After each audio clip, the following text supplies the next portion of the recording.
श्री कृष्ण कहते हैं, गलतियां कीजिए, वो सबसे होती है, लेकिन कभी किसी के साथ गलत मत कीजिए। किसी के छोड़ जाने पर चिंता मत करना। गलत लोगों को जाना पड़ता है ताकि आपकी जिंदगी में सही लोग आ सके। जब कोई रिश्ता आपको बोझ लगने लगे तो उसे तोड़ देने में ही समझदारी होती है। ईश्वर रोटी चाहे कम ही देना, लेकिन उन लोगों से बचा के रखना जो अपना बोलकर पीठ पीछे वार करते हैं। अगर सुखी जीवन जीना चाहते हो तो दूसरों का कहा दिल पर लगाना छोड़ दो। लोग तो नाम तक भूल जाते हैं जब उनका आपसे काम निकल जाता है। उदासी तुम पर बीतेगी तो तुम भी जानोगे कि कितना दर्द होता है किसी को नजरअंदाज करने में। सबसे ज्यादा दर्द कब होता है? जब आपको पता लगता है कि आप किसी के द्वारा इस्तेमाल किए जा रहे हो और जिस पर आपने सबसे ज्यादा भरोसा किया उसने आपसे झूठ बोला। बात करने का तरीका ही बता देता है कि रिश्तों में कितनी गहराई और कितना अपनापन है। परिवार में चल रही बातों को राज रखना चाहिए, वरना ऐसी बातों को लोग बड़ी दिलचस्पी से फैलाते हैं और मजाक बनाते हैं। फिर चाहे उसके खुद के घर में ही कितने झगड़े क्यों ना चल रहे हो, सिर्फ एक गलती की देरी है, फिर लोग भूल जाएंगे कि तुम पहले कितने अच्छे थे। घमंडी इंसान के लिए कोई ईश्वर नहीं होता और जो इंसान दूसरे लोगों से जलता है उसके लिए कोई पड़ोसी नहीं होता। जिस इंसान के साथ आपकी गलतफहमी है केवल उसी से बात करो। दूसरे लोगों से करोगे तो बातें बढ़ सकती है, जीत भी फीकी लगती है। अगर कोई बधाई देने वाला आपके साथ ना हो और हार भी सुंदर लगती है। अगर कोई अपना आपके साथ खड़ा हो तो रात भर गहरी नींद आना इतना आसान नहीं होता। उसके लिए दिन भर ईमानदारी से जीना पड़ता है। आपकी सबसे बड़ी जिम्मेदारी यह है कि आप खुद को हमेशा खुश रखो। थोड़ा झुकने से अगर रिश्ता टूटने से बचता है तो झुकना ही बेहतर है, क्योंकि अकड़ तो सब में होती है लेकिन झुकता वही है जिसे रिश्ते की फिक्र होती है। कसूर तो बहुत किए जिंदगी में, पर जहां सजा मिली वहां हम बेकसूर थे। किसी का हाथ तभी पकड़ना जब आप उसका साथ अच्छे से निभा सकते हो। जिंदगी में अक्सर उसी इंसान को धोखा मिलता है जो किसी को धोखा देने की सोच भी नहीं सकता। जब नए लोग मिल जाते हैं तो पुराने बोझ लगने लगते हैं। भरोसा भगवान पर रखना, लोगों पर नहीं, क्योंकि धोखा लोग देते हैं, भगवान नहीं। आजकल धोखा भी लोग बड़े ध्यान से देते हैं। इधर प्यार जताते हैं और दिल कहीं और लगाते हैं। अब डर सा लगता है उन लोगों से जो कहते हैं मेरा यकीन तो करो, मैं हर दुख में तुम्हारे साथ हूं। जिस्म पर जख्म दे दो तो चलेगा, लेकिन आत्मसम्मान पर खरोच बिल्कुल भी बर्दाश्त नहीं है। खुलकर जीना है तो कभी किसी पे मत मरना। किसी को फोर्स मत करो कि वो तुम्हें याद करे। कुछ दिन खामोश रहकर देखो उसकी जिंदगी में आपकी कितनी वैल्यू है। एक बात बोलूं, अगर आप किसी को हर्ट करो और वो खामोश हो जाए तो समझ लेना कि वो खुद से भी ज्यादा आपको प्यार करता है। अपनी झोपड़ी में राज करना दूसरों के महल में गुलामी करने से कहीं ज्यादा बेहतर है। प्रशंसा से पिघलना मत और क्रोध से जलना मत। अपनी बुराई से उबलना मत और किसी के मीठे शब्दों में फिसलना मत। अकेले रहना बहुत सही है, बजाय उन लोगों के साथ रहने के जो आपकी कदर नहीं करते। किस्मत और अपनों का कोई भरोसा नहीं है, ये दोनों कभी भी पलट सकते हैं। नरम दिल के लोग जल्दी रो पड़ते हैं, जल्दी रूठ जाते हैं और जल्दी से मान भी जाते हैं। उम्मीद करना गलत नहीं होता, लेकिन हमसे गलती ये होती है कि हम गलत लोगों से उम्मीद लगा बैठते हैं।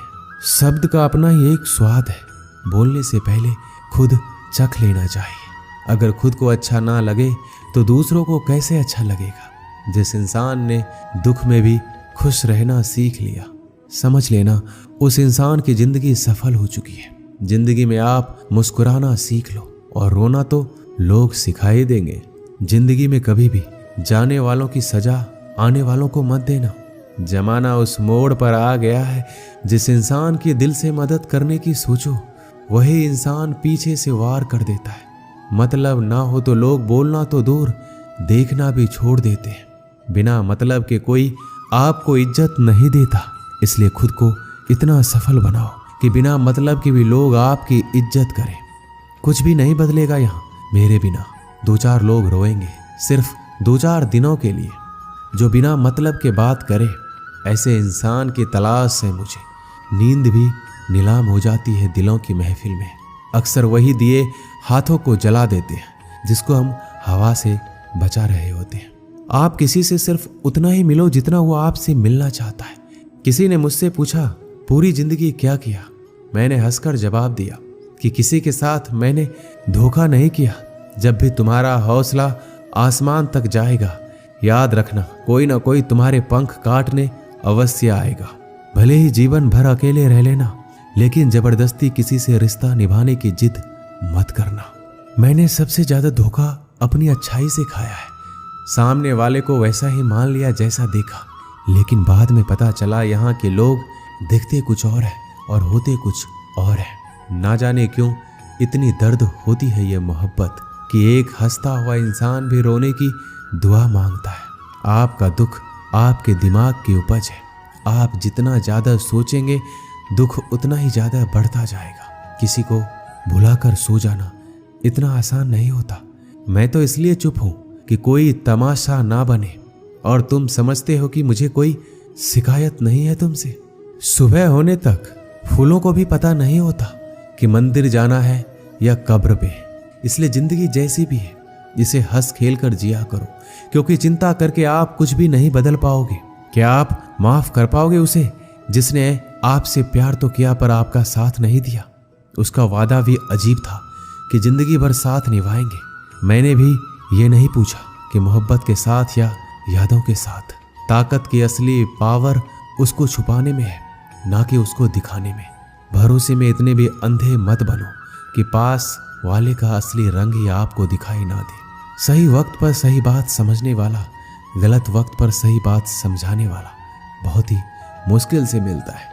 जिंदगी हमेशा अपने हिसाब से जियो। अगर लोगों के हिसाब से जियोगे तो ना लोगों के रहोगे और ना खुद के रहोगे। भरोसा एक ऐसी चीज है जिसके टूटने पर कोई आवाज तो नहीं होती, लेकिन उसकी गूंज जिंदगी भर सुनाई देती है। उम्मीद जिंदा रखिए। देखना आज हंसने वाले कल तालियां बजाएंगे। जो हर किसी पे मर जाए वो मर ही जाए तो अच्छा है। आपकी जिंदगी में तब तक कुछ नहीं बदलेगा जब आप खुद को नहीं बदलोगे। जब हम किसी के लिए कुछ अच्छा कर रहे होते हैं तब हमारे लिए भी कहीं कुछ अच्छा हो रहा होता है। बहुत समय पहले की बात है। एक नगर में एक ब्राह्मण ब्राह्मणी रहती थी। ब्राह्मणी ने घर में एक नेवला पाल रखा था। उसे नेवला बहुत प्यारा लगता था और वह उसकी पूरी देखभाल करती थी। नेवला को पूरे घर में घूमने की आजादी थी। कुछ समय पश्चात ब्राह्मणी के घर एक लड़का पैदा हुआ। तब ब्राह्मण ने अपनी पत्नी से कहा, देखो हमारे घर में एक प्यारे से बच्चे ने जन्म लिया है। अब इस नेवले को घर से निकाल देते हैं, कहीं यह नेवला अपने बच्चे को नुकसान ना पहुंचा दे। ब्राह्मणी ने ब्राह्मण की बात नहीं मानी, क्योंकि उसे नेवला बहुत प्यारा था। नेवला घर में पहले जैसे ही रहने लगा। ब्राह्मणी अपने बेटे के साथ साथ उस नेवले का भी पूरा ख्याल रखती। धीरे धीरे समय गुजरने लगा। एक दिन ब्राह्मणी कुएं के पास पानी लेने के लिए गई। बच्चा घर पर पालने में सो रहा था और नेवला पास में ही आराम कर रहा था। इतने में कहीं से सांप आया और बच्चे के पालने की तरफ बढ़ने लगा। नेवले ने सांप को बच्चे की तरफ आता देखकर सतर्क हो गया। नेवला तो वैसे भी सांप का दुश्मन होता है। नेवला सांप के ऊपर टूट पड़ा। बहुत देर सांप से लड़ाई करने के बाद नेवले ने सांप के टुकड़े टुकड़े कर दिए। इस कारण घर में हर तरफ खून के छींटे बिखर गए। नेवले का मुंह भी खून से भर गया। नेवला बहुत ही खुश हुआ कि उसने अपने मालिक के बेटे की जान बचा ली। वह अपनी बहादुरी दिखाने के लिए घर के दरवाजे पर बैठ गया, ताकि ब्राह्मणी जब आएगी तो उसे इस काम के लिए शाबाशी देगी। जब ब्राह्मणी कुएं से पानी लेकर लौटी तो उसने दरवाजे पर खून से सने हुए नेवले को देखा। यह देखकर बहुत ही घबरा गई। उसने सोचा कि इस दुष्ट नेवले ने मेरे बेटे को मार दिया है, इसलिए वह गुस्से से आग बबूला हो गई। उसने अपने पानी से भरे हुए घड़े को नेवले के ऊपर जोर से पटक दिया और नेवला की वहीं तुरंत मृत्यु हो गई। ब्राह्मणी रोती हुई घर के अंदर भागी तो उसने देखा बच्चा तो आराम से पालने में सो रहा था और पास में ही मरे हुए सांप के टुकड़े पड़े हुए थे। यह देखते ही उसे अपनी भूल मालूम हुई। ब्राह्मणी अब पछताने लगी कि नेवले के अच्छे काम के बदले मैंने उसकी जान ले ली। ब्राह्मण जब शाम को घर लौटा तो सारी बात बताई।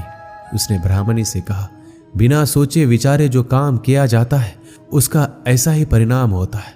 दोस्तों, हमारे जीवन में भी बहुत सारे ऐसे पल आते हैं जिसमें हम आवेश में आ जाते हैं। ऐसे में भावनाओं में बहे बगैर पहले सोचें, समझें और फिर निर्णय लें, क्योंकि कुछ देर बाद हमें अपनी गलती का एहसास होता है और तब फिर पछताने के अलावा कुछ हाथ नहीं लगता। दोस्तों, इस वीडियो में बस इतना ही। मिलते हैं अगले वीडियो में। अपना ख्याल रखिएगा। जय श्री कृष्ण।